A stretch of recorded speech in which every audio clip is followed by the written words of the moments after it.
नमस्कार, मैं हूं विजय विद्रोही। आप मुझसे जुड़ चुके हैं, इसके लिए आप सबका तहे दिल से शुक्रिया। अगले 8-10 मिनट आपसे जुड़े रहने की कोशिश करूंगा। मेरी गुजारिश है कि वीडियो पूरा देखिए और अगर पसंद आए तो लाइक कीजिए, सब्सक्राइब कीजिए, शेयर कीजिए। आज ईडी की चर्चा होगी और एक साध्वी की चर्चा होगी। बड़ा दिलचस्प हो गया है राजस्थान का चुनाव। एक साध्वी है अनादि सरस्वती, वो बीजेपी का दामन छोड़कर कांग्रेस का हाथ थाम लिया है। आप कहेंगे संत तो मोह माया से ऊपर उठते हैं, संत के लिए क्या बीजेपी, क्या कांग्रेस। लेकिन जब सियासत करनी हो तो संतों को भी संतई छोड़नी पड़ती है, कुल मिलाकर ये कहा जा सकता है। तो उत्तर अजमेर की एक सीट है विधानसभा, जिस पर साध्वी अनादि सरस्वती की नज़र थी। बीजेपी ने टिकट दिया नहीं तो वो कांग्रेस का पाले में आ गई हैं। कांग्रेस बहुत संभव है उनको टिकट दे देगी, और कांग्रेस क्यों नहीं टिकट देगी।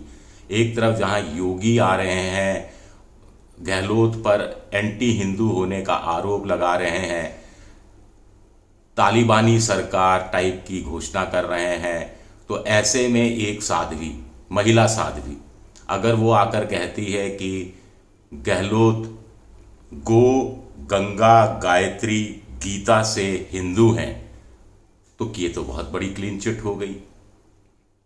वो भी महिलाओं का महिलाओं पर तो असर ज़्यादा होगा ना। और राजस्थान में वैसे भी 5 करोड़ 20 लाख में से 2 करोड़ 53 लाख महिलाएं हैं वोटर, और 2 करोड़ 73 लाख पुरुष हैं। लेकिन महिलाएं पुरुषों के मुकाबले ज़्यादा संख्या में वोट देती हैं। पिछली बार भी विधानसभा चुनाव में करीब 74% मतदान हुआ था, जिसमें महिलाओं ने 1.18% पुरुषों के मुकाबले ज़्यादा वोट दिए थे। एक तरफ महिलाओं के लिए रोजगार की बात, महिलाओं को 10,000 रुपया हर साल देना, परिवार की मुखिया को 500 रुपये में सिलेंडर, 100 यूनिट बिजली मुफ्त, बसों में यात्रा मुफ्त, और एक और महिला प्रियंका गांधी के जरिए गारंटी कार्ड बंटवाना और गारंटी देना, प्रियंका को गारंटी के तौर पर आगे रखकर। तो गहलोत लगता है कि महिला कार्ड खेल रहे हैं और बड़ी स्मार्टनेस से महिला कार्ड खेल रहे हैं। योगी मोदी के हिंदुत्व का क्या तोड़ निकाल लिया है एक तरह से साध्वी अनादि सरस्वती को कांग्रेस में लाकर, ये एक बड़ा सवाल है। सबसे इंटरेस्टिंग है कि तिजारा में योगी आदित्यनाथ आए थे, वहाँ से बीजेपी के तरफ से एक संत हैं, मठाधीश हैं, बाबा बालकनाथ, जो स्वामी रामदेव के चेले कहलाते हैं।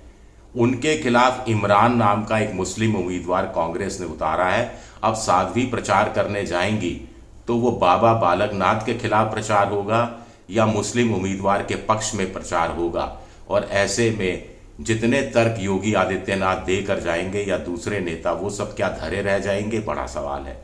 इसी तरह एक और सीट है पोखरण की, कांग्रेस के साले मोहम्मद हैं, गाजी फकीर के बेटे, और उनके सामने हैं महंत प्रेम प्रतापपुरी बीजेपी के। पिछला चुनाव में वो पिट गए थे, इस बार फिर मैदान में हैं। और वहां पर आप इमेजिन कीजिए, सिर्फ इमेजिन कीजिए कि साध्वी अनादि सरस्वती का दौरा होता है तो क्या मंजर होगा।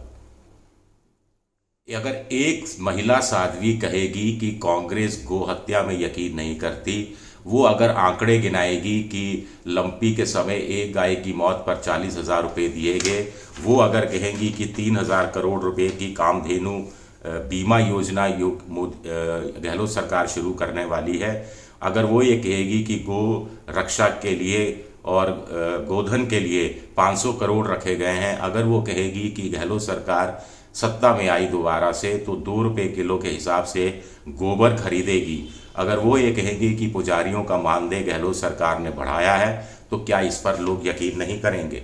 एक अपने आप में एक बड़ा सवाल उठता है। इस पर और भी बात की जा सकती है, लेकिन एक और इंटरेस्टिंग बड़ी दिलचस्प खबर हुई है। ईडी राजस्थान में छापे मार रही है। अशोक गहलोत के बेटे वैभव गहलोत को दिल्ली बुलाकर पूछताछ की गई है।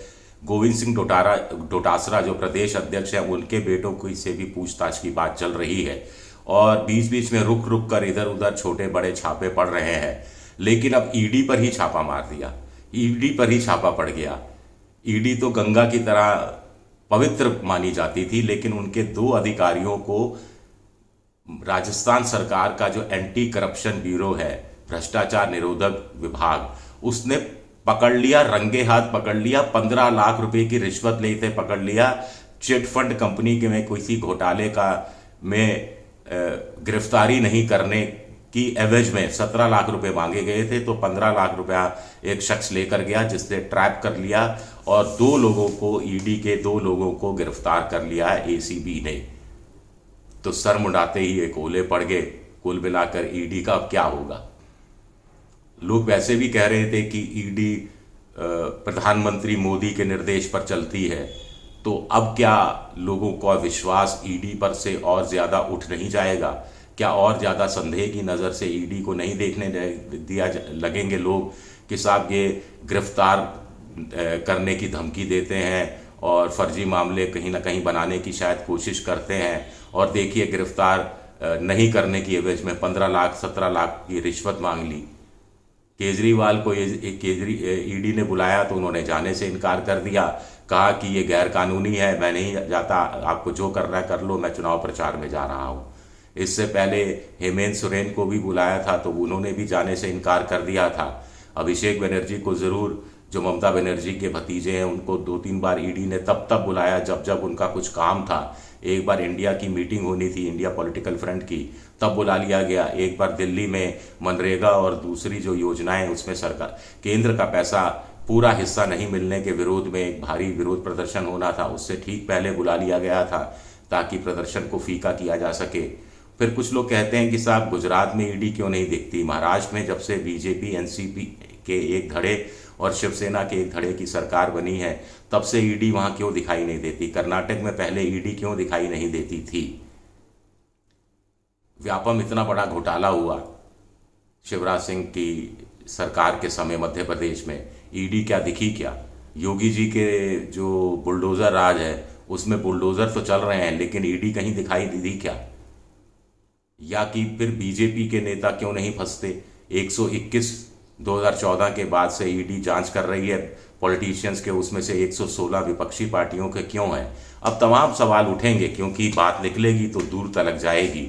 और साध्वी को जो लिया है, अनादि सरस्वती को, ये स्वतंत्रता संग्राम के जो बड़े सेनानी रहे हैं, हेमू कालानी उनकी बेटी है। ममता कालानी असली नाम है इनका, और ये सिंधी समाज से आती है, और जिस सीट से ये टिकट मांग रही है वहाँ भी सिंधी बड़ी संख्या में रहते हैं। तो साधु संत देखिए थोड़ी सियासत तो करते ही हैं, और वो भी वोट बैंक के हिसाब से भी आकलन करते हैं। अब साध्वी है, हर जगह 50% महिलाएं हैं, कहीं से भी चुनाव लड़ लो 50% महिलाएं अगर आपको वोट देने आ जाती हैं, उसका एक बड़ा हिस्सा आ जाता है, तो आप चुनाव निकाल ले जाएंगी। फिर जिस पार्टी में जाएंगी उसका एक आधारभूत वोट रहता ही है। लेकिन फिर भी देखिए सीट कितनी सफाई से छांटी गई है। अब एक समझ में नहीं आ रहा कि बीजेपी ने एक साध्वी को कैसे जाने दिया। ये भारी गलती बीजेपी ने कैसे कर दी? क्या उन्हें लगा नहीं कि साध्वी को हम टिकट नहीं देंगे तो अशोक गहलोत चाल चलकर साध्वी को अपनी तरफ ले सकते हैं, और बीजेपी का जो पूरा हिंदुत्व प्लैंक है वो राजस्थान में उसको फेल करने की कोशिश कर सकते हैं, या कम से कम एक तोड़ के रूप में साध्वी को सामने रख सकते हैं। और जैसा मैं 2-3 बार पहले भी कह चुका कि महिला एक साध्वी का कहना महिला वोटरों को ज़्यादा प्रभावित करेगा या नहीं करेगा, अपने आप में एक बड़ा सवाल है। शुक्रिया मेरा ये वीडियो देखने के लिए। पसंद आए तो लाइक कीजिए, सब्सक्राइब कीजिए, शेयर कीजिए, घंटी जैसी आकृति दबा दीजिए, और मेंबरशिप ड्राइव में भी जा सकते हैं, आप मेरी थोड़ी वित्तीय मदद भी कर सकते हैं। विद्रोही 7 मेरा ट्विटर हैंडल है, एक्स आजकल एक्स हो गया है। विजय विद्रोही 7 के नाम से इंस्टाग्राम पर हूँ, और फेसबुक पर मेरा पेज है। वैसे मेरा वो भर चुका है, 5000 से ज़्यादा फॉलोअर हो चुके हैं। तो फेसबुक के पेज पर आइए, विजय विद्रोही पेज मेरा फेसबुक पर है। शुक्रिया, बहुत बहुत शुक्रिया।